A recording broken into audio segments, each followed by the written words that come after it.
Wherever you are safe, you go. Coming out of high. You ain't welcome over here, we told you!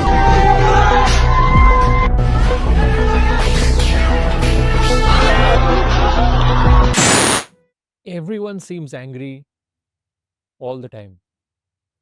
Our political leaders are angry, our business leaders are angry, those who subscribe to the Hindutva school of thought are angry, and minorities. Recently, there was a huge social media controversy over certain section of Americans feeling angry towards Indians on H-1B visas. And recently, I read a book called The Age of Anger by Pankaj Mishra, in which Mishra traces the roots of a lot of this anger towards the unfulfilled promises of modernization and globalization. And here are some very key insights that I gained from this book. The first, resentiment. Mishra leans on this concept of resentiment, which comes from Nietzsche.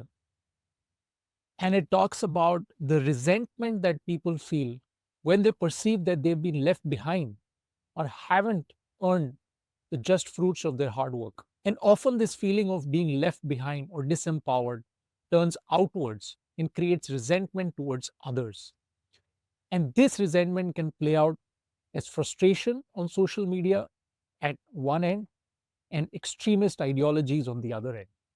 The second interesting insight that Mishra brings out is that when we look at global economy today, we often talk about income inequality. We talk about winners and losers. Especially post COVID, we've been discussing about K-shaped economic recovery. And he traces the roots of this back to 18th and 19th century European revivalism, where rapid social change created upheaval and created again a lot of discontentment amongst large sections of society. The third interesting insight is that as these traditional structures change, it creates a crisis of identity. And this crisis of identity leads to nationalism and even xenophobia, which basically means that in clinging on to a particular identity, we have to hate the other. The fourth interesting insight from Mishra is that this social discontentment leads to the popularity of leaders like Trump and Modi and Putin, who are clearly demagogues and seeking populist narratives. They are seeking to simplify the problems by blaming and vilifying the other. And in so, they're not really solving the root cause of the economic and social problems in their countries, but rather offer simplified and false narratives to give people solace by blaming the other. The fifth very interesting insight from Mishra is that the rise of these populist narratives, these right-wing schools of thought, isn't so different when it happens in the US or in India or Germany or even Islamist terrorism. It all is interconnected to the failed promise of globalization and modernization. And the sixth and very interesting insight from Mishra is that social media only further exacerbates this whole problem, because on social media, enragement equals engagement.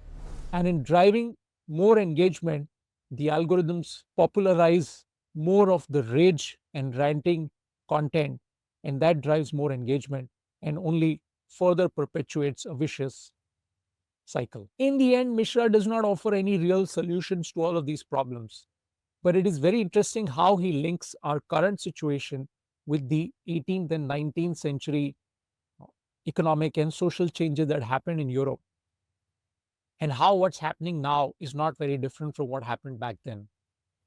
Another very interesting book that I read that also leads into the same problem is the recent one by Joseph Stiglitz, the Nobel Prize winning economist, called The Road to Freedom, where he talks about how the right wing in the US has co opted and hijacked the agenda of freedom and tries to prove to the whole world that capitalism, laissez faire capitalism, less or no government, less or no regulation, is the ideal way that a social structure should work, in that the free hand of the market will solve all of the problems that we see today.